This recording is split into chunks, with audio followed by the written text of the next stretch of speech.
Maurice Merleau-Ponty est un philosophe français, né à Rochefort-sur-Mer le 14 mars 1908 et mort le 3 mai 1961 à Paris. Il est le cousin du philosophe des sciences Jacques Merleau-Ponty. Biographie. L'enseignant tombe au cimetière du Père-Lachaise. Après des études secondaires terminées au lycée Louis-le-Grand à Paris, Maurice Merleau-Ponty devient élève de l'École normale supérieure de Paris, à la même époque que Jean-Paul Sartre, avec lequel il entretient des relations d'amitié, et est reçu deuxième à l'agrégation de philosophie en 1930. D'abord professeur à Beauvais, de 1931 à 1933, puis au lycée Marceau à Chartres, de 1934 à 1935, ensuite répétiteur, Caïman, à l'École normale supérieure de Paris, de 1935 à 1939, et mobilisé au 5e régiment d'infanterie et à l'état-major de la 59e division légère d'infanterie, de 1939 à 1940, il enseigne aussi au lycée Carnot, de 1940 à 1944, et en première supérieure au lycée Condorcet, de 1944 à 1945. Enfin, il obtient un doctorat en lettres en 1945 avec la structure du comportement, 1942, et la phénoménologie de la perception, 1945, à la Sorbonne. Il est ensuite nommé maître de conférences de philosophie à la faculté des lettres de l'Université de Lyon, 1945, puis professeur titulaire de la chaire de psychologie, janvier 1948. À la rentrée 1949, il est nommé maître de conférences de psychologie pédagogique à la faculté des lettres de l'Université de Paris et obtient le titre de professeur sans chaire en janvier 1950. Enfin, il devient titulaire à partir de 1952, jusqu'à sa mort en 1961 de la chaire de philosophie du Collège de France qu'avaient illustré avant lui Henri Burgsan, Édouard Leroy ou Louis Lavelle. Sa conférence inaugurale s'intitule L'éloge de la philosophie. Merleau-Ponty fut aussi membre du comité directeur de la revue Les Temps modernes en tant qu'éditorialiste politique, de la fondation de la revue en octobre 1945 jusqu'en décembre 1952, soit à l'époque de la rupture de son amitié avec Jean-Paul Sartre. La rupture eut lieu en juillet 1953. Premièrement, Merleau-Ponty s'engage aussi politiquement, faisant ainsi partie du bureau national du cartel de l'Union des forces démocratiques, UFD, mis sur pied pour les élections législatives de 1958 et qui rassemblait la gauche non communiste et anti-gaulliste. À l'âge de 53 ans, il meurt d'un arrêt cardiaque le soir du 3 mai 1961, assis à son bureau, où la dioptrique de Descartes était encore ouverte deuxièmement. Il laisse une œuvre considérable, inachevée, et singulièrement un livre auquel il travaillait et qui devait constituer son chef d'œuvre, Le visible et l'invisible troisièmement. Il est inhumé au cimetière du Père-Lachaise, 52e division. Claude Lefort est l'exécuteur testamentaire de son œuvre quatrièmement. Son épouse Suzanne Jolibois V, psychiatre, est décédée en 2010 à 96 ans. Il s'était marié en 1940 et ont eu une fille, Marianne, de 1941 à 2019, épouse de Michel Butel, et postérité. La rupture avec Sartre. À l'époque de la guerre de Corée, Sartre s'était permis de publier son article Les communistes et la paix, 1952, sans prévenir quiconque à la revue des Temps modernes.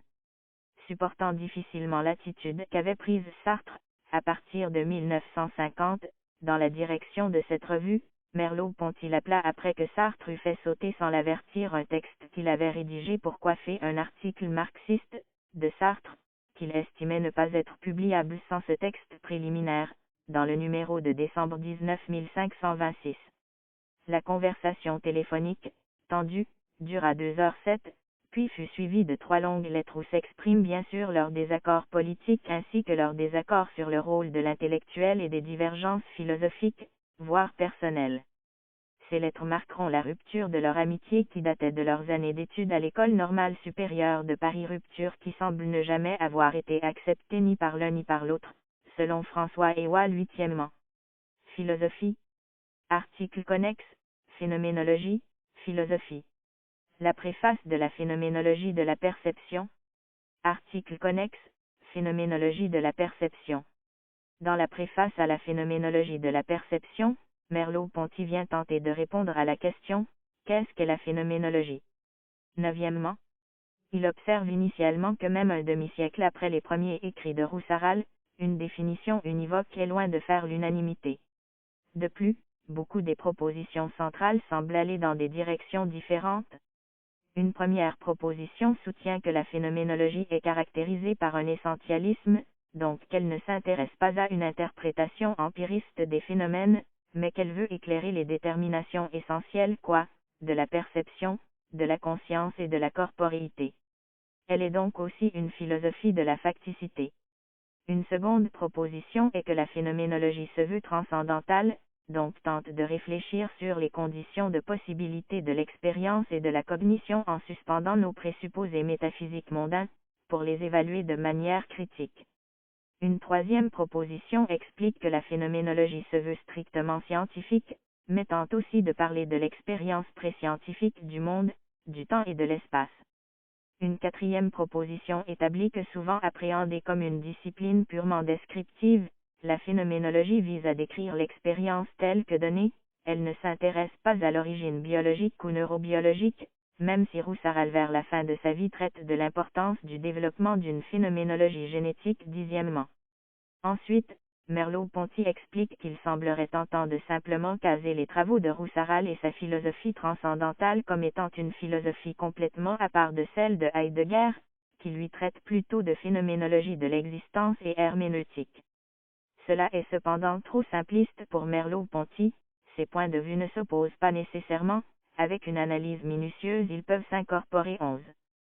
C'est pourquoi dans la préface, Merleau-Ponty tente d'établir les points communs de la phénoménologie tel un tout et non spécifiquement la doctrine propre à chaque philosophe qui se dit de la tradition phénoménologique. Voici quelques concepts, notés par Merleau-Ponty, qui sont propres à la méthode phénoménologique. D'abord, l'invitation de Roussarral, il faut retourner aux choses mêmes serait interprétée comme une critique du scientisme qui vise un retour au monde perçu tel qu'il est expérimenté avant toute théorisation scientifique. 11. Il est important de ne jamais oublier que ce savoir scientifique est ancré dans une perspective à la première personne.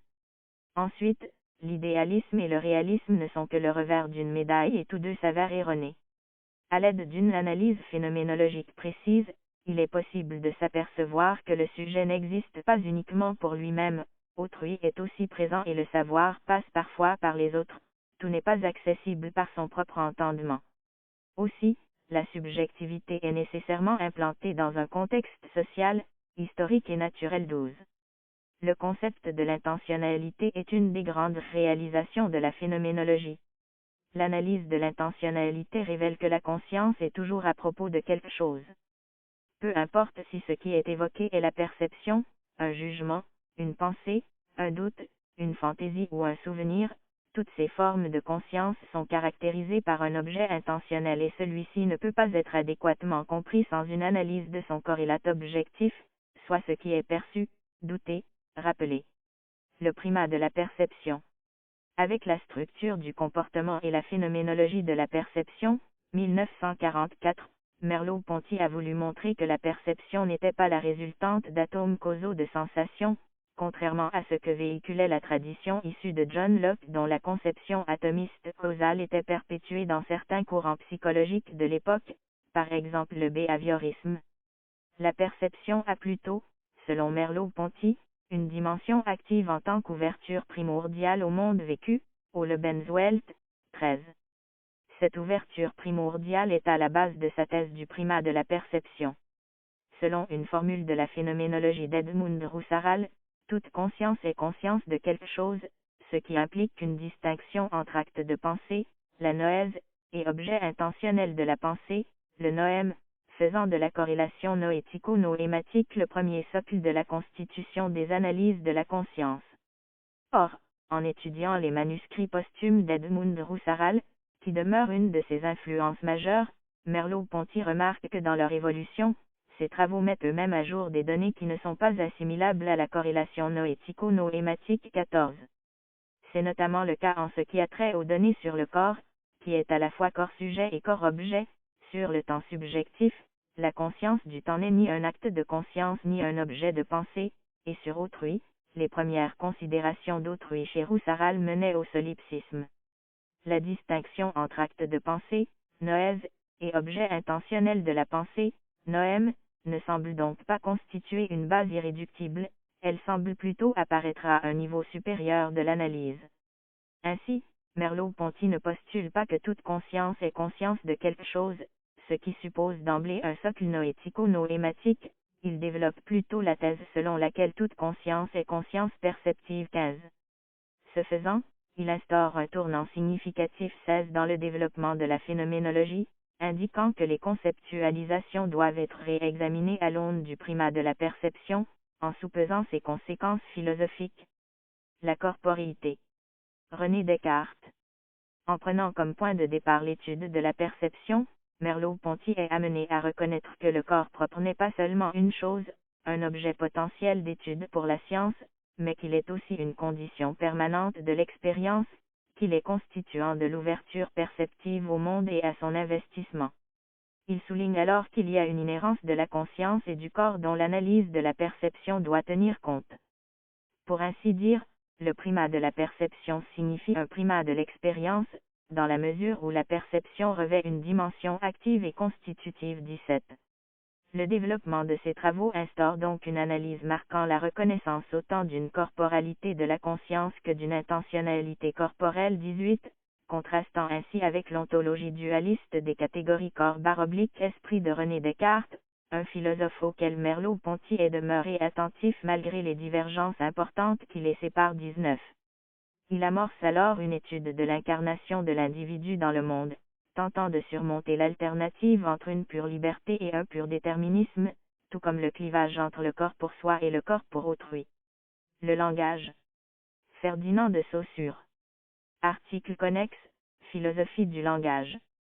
La mise en lumière du fait que la corporéité a intrinsèquement une dimension d'expressivité qui s'avère fondamentale à la constitution de l'ego est l'une des conclusions de la structure du comportement 20 constamment réinvesti dans ses travaux ultérieurs.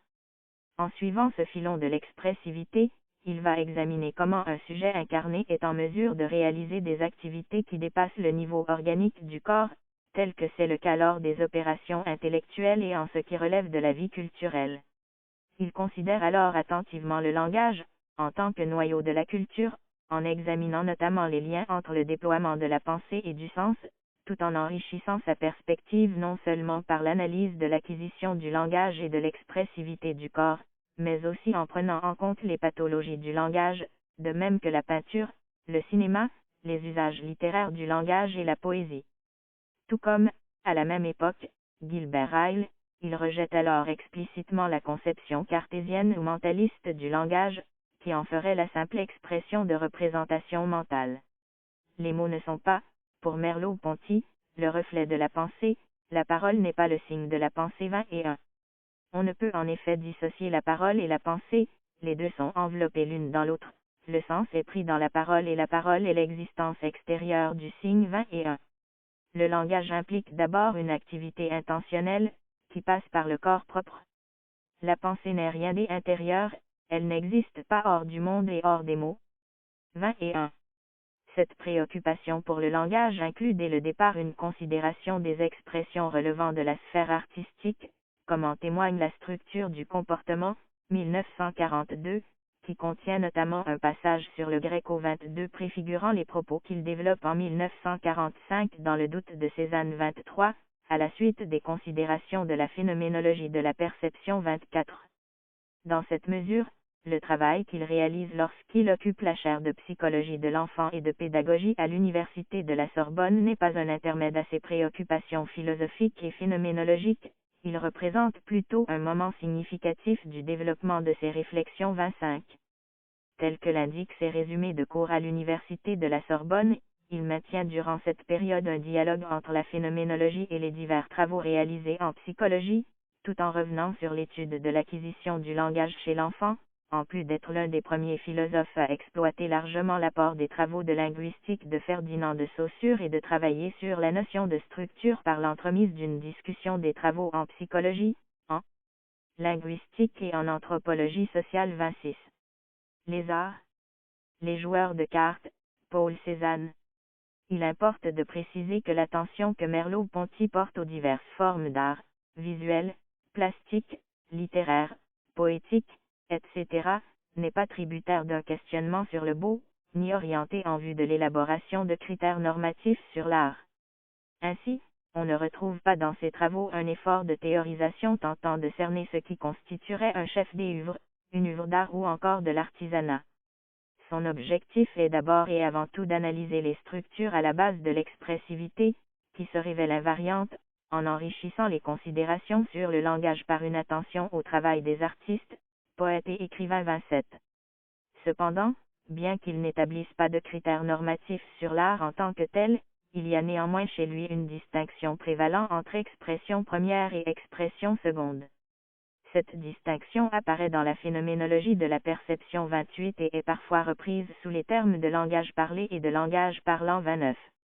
Le langage parlé, ou expression seconde, renvoie à notre bagage langagier, à l'héritage culturel que nous avons acquis, ainsi qu'à la masse brute de rapports de signes et de significations. Le langage parlant, ou expression première, quant à lui, c'est le langage en tant que mise en forme d'un sens, c'est le langage au moment où il procède à l'avènement d'une pensée, au moment où il se fait avènement de sens. C'est le langage parlant, c'est-à-dire l'expression première, qui intéresse Merleau-Ponty et qui retient son attention lorsqu'il traite de la nature de la production et de la réception des expressions, un sujet qui imbrique aussi une analyse de l'action, de l'intentionnalité, de la perception, ainsi que des rapports entre la liberté et les déterminants externes. Au sujet de l'œuvre peinte, Merleau-Ponty constate que lors de son travail de création, l'artiste peintre peut avoir au préalable une certaine idée et désirer la concrétiser, ou encore qu'il peut travailler d'abord le matériau en tentant d'en dégager une certaine idée ou émotion, mais que dans un cas comme dans l'autre, il y a dans l'activité du peintre une élaboration de l'expression qui se retrouve intimement en interaction avec le sens qui est mis en œuvre. C'est à partir de ce constat de base qu'il va tenter d'expliciter les structures invariantes caractérisant l'expressivité, en tentant de rendre compte de la surdétermination du sens qu'il a fait valoir dans le doute de Cézanne 23. Parmi les structures à considérer, l'étude de la notion de style occupera une place importante dans le langage indirect et les voies du silence 30.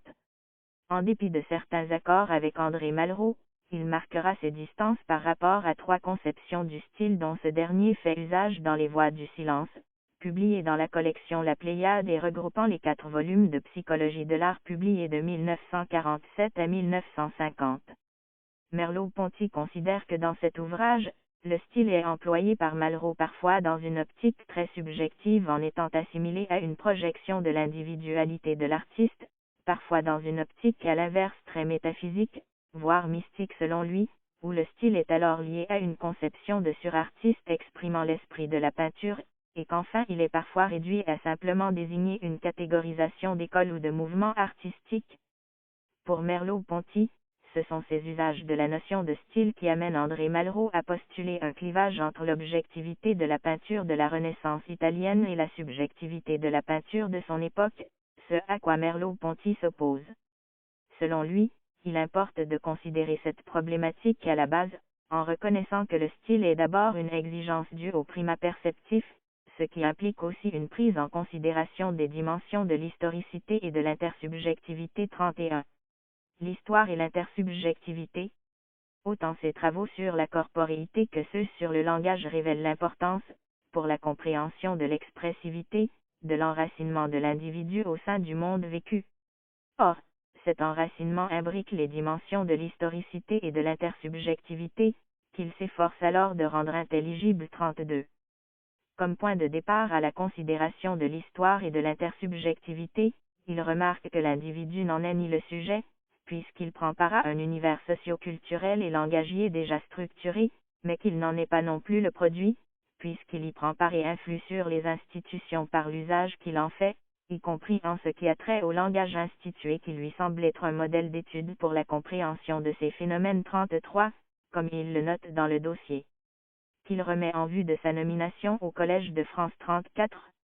En ce sens, Merleau-Ponty est un contradicteur du sens de l'histoire, concept hegelien quoique l'influence d'Hegel soit certes plus présente dans ses derniers travaux 16. Par son traitement de l'intersubjectivité, Merleau-Ponty met en évidence aussi une aporie de la philosophie occidentale qui s'exprimait par le problème classique du solipsisme. Dans le sillage de Roussarral, mais davantage que ce dernier, il insiste sur une sorte de primat de l'intersubjectivité qui révèle à quel point le point de départ cartésien dans le je pense était inducteur de difficultés, exposant d'ailleurs la philosophie au ridicule d'un solipsisme à plusieurs. C'est sous l'effet de ce renversement qu'une réforme des catégories ontologiques se met en marche dans l'œuvre du philosophe français. Les sciences. La psychologie. S'il est vrai que Merleau-Ponty s'est montré attentif aux travaux de la psychologie, la plupart des spécialistes de l'histoire de la discipline reconnaissent qu'il est tout aussi vrai que ses propres travaux ont eu un impact réel au niveau des recherches en psychologie. 35. La structure du comportement, 1942, considère de front un large éventail des recherches expérimentales de l'époque tout en montrant plusieurs difficultés auxquelles sont confrontés certains de ses travaux, en particulier ceux du behaviorisme, dû aux présupposés ontologiques sur lesquels il s'appuie implicitement. Mais à l'inverse, il montre aussi que les données expérimentales de la psychologie mettent en évidence certains problèmes de l'épistémologie et de la philosophie des sciences de l'époque.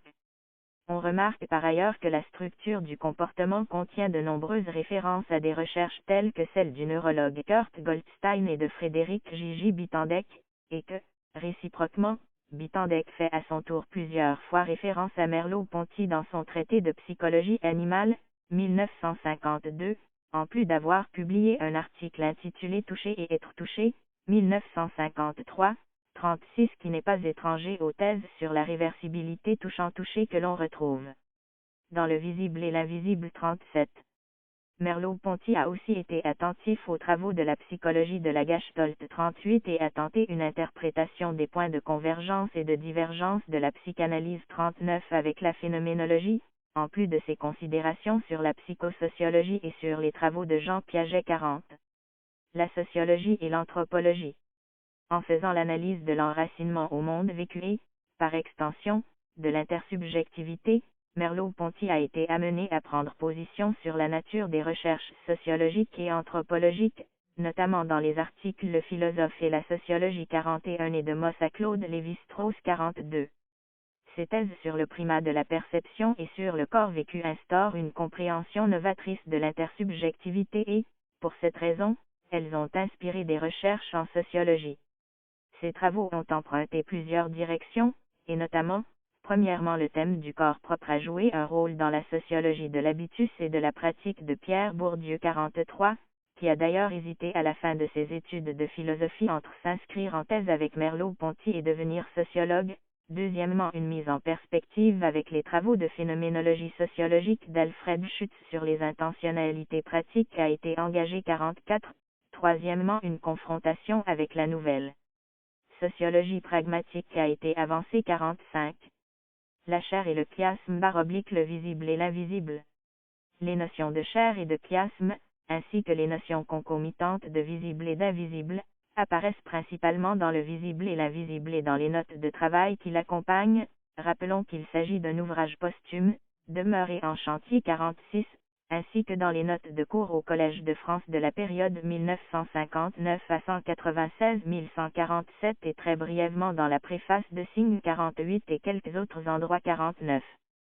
En raison de l'état d'inachèvement de l'articulation de ces notions, il n'est pas toujours évident de délimiter exactement ce que Merleau-Ponty voulait signifier par là, mais, sans entrer dans les questions d'interprétation, il y a néanmoins certaines indications généralement partagées par les spécialistes dans le domaine qui peuvent être relevées. On peut d'abord noter que l'introduction de ces notions vise à surmonter les clivages véhiculés par l'usage, de l'époque, de certaines notions. Ainsi, en postulant que toute conscience est conscience perceptive, Merleau-Ponty a reconnu une prégnance primordiale du percevant et du perçu, ce qui est parfois indiqué par l'exemple de la réversibilité du touchant et du touché. De même, en traitant du corps propre, il a reconnu une corporalité de la conscience et une intentionnalité corporelle. Or, les catégories de sujet / monde, comme celles de corps / conscience ont souvent été articulées sur fond de dualisme des catégories. C'est en quelque sorte pour nommer ces prégnances et empiètements qu'apparaîtra la notion de chair, ainsi que les notions associées d'entrelacs et de chiasme. 50. Les notions de visible et d'invisible, quant à elles, sont liées à la question du sens. Selon les thèses de Merleau-Ponty, il n'y a pas de distinction catégorique entre être et manière d'apparaître. Ainsi, on remarquera que malgré son attention aux travaux de Heidegger, qu'il discute plus fréquemment dans cette période, Merleau-Ponty n'endosse pas les considérations de ce dernier sur le plan de la métaphysique 51. Pour Merleau-Ponty, la question du sens ne s'inscrit pas dans une ontologie dualiste de l'apparence et de l'être, il y a plutôt une réversibilité des dimensions de visible et d'invisible qui doivent être comprises comme endroit et envers, l'invisible n'étant pas l'opposé du visible. Merleau-Ponty s'écarte ainsi de l'ontologie sartrienne de l'être et le néant, mais plutôt sa doublure, sa profondeur charnelle. Il s'agit là en quelque sorte pour lui de rendre justice à la prégnance des signes et du sens qui prévaut, selon ses travaux sur le langage et les arts. Ceci signifie qu'il n'y a pas subordination des signes au sens, ni l'inverse. Ainsi, la question du sens ne peut pas être ramenée à une pure idéalité, il y a aussi une matérialité inhérente au sens. Par exemple, dans Phénoménologie de la perception, Merleau-Ponty note qu'une œuvre peinte, si elle est déchirée, n'est plus sens, elle est ramenée à son état de lambeau. 52. La politique. La pensée politique de Merleau-Ponty ne se situe ni au niveau de l'élaboration théorique d'une philosophie politique proprement dite, ni au niveau d'une chronique de l'actualité et des événements politiques. L'élaboration de sa pensée politique procède d'un va-et-vient entre ces niveaux. Il ne s'agit, du moins selon ses propres souhaits, ni de plaquer une théorie aux événements en faisant découler les actions à entreprendre à partir de principes politiques moraux, ni de réagir à chaque événement comme s'il constituait à lui seul un tout sans dimension philosophique. Deux interlocuteurs de la tradition philosophique joueront un rôle particulier dans l'élaboration d'une esquisse de philosophie politique au risque des tumultes de l'histoire au sein desquels le penseur engagé a assumé son immersion, Machiavel 53 et Marx 54. Il publie Humanisme et Terreur, 1947, où il justifie les procès de Moscou au nom de la responsabilité objective des accusés, puis Les Aventures de la dialectique, 1955.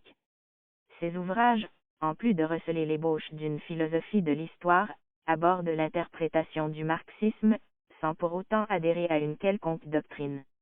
Il publie aussi maints articles à teneur politique dans divers journaux, ainsi que dans la revue Les Temps modernes dont il est éditorialiste politique jusqu'à son retrait, en décembre 1952, dû à des divergences d'opinion touchant à la fois aux perspectives d'engagement social des intellectuels et aux positions politiques de Sartre, tel qu'en témoigne le document Sartre, Merleau-Ponty, les lettres d'une rupture 55.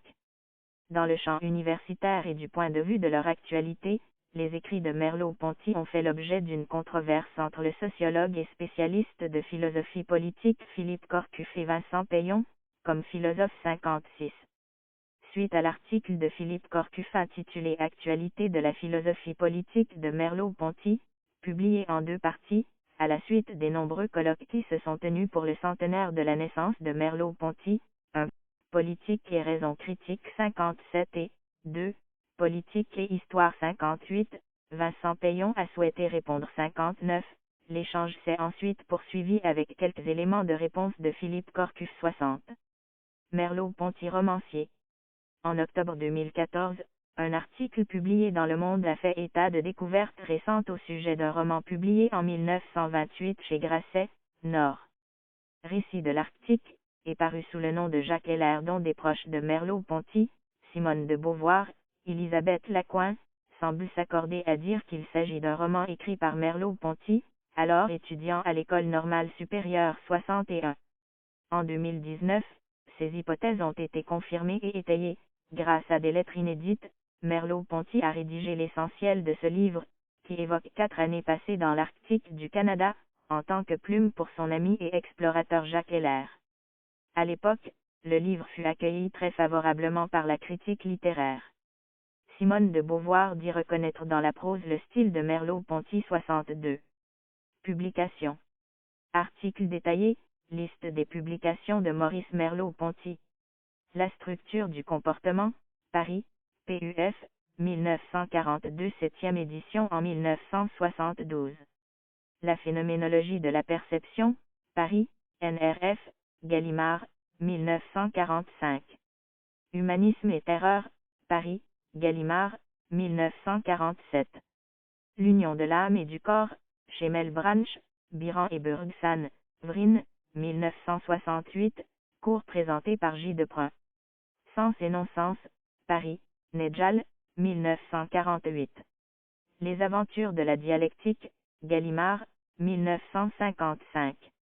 Les sciences de l'homme et la phénoménologie, Centre de documentation universitaire, réédité en 1975.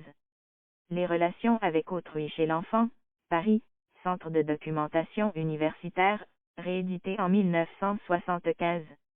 Éloge de la philosophie, leçon inaugurale faite au Collège de France, le jeudi 15 janvier 1953, NRF, Gallimard, 1953.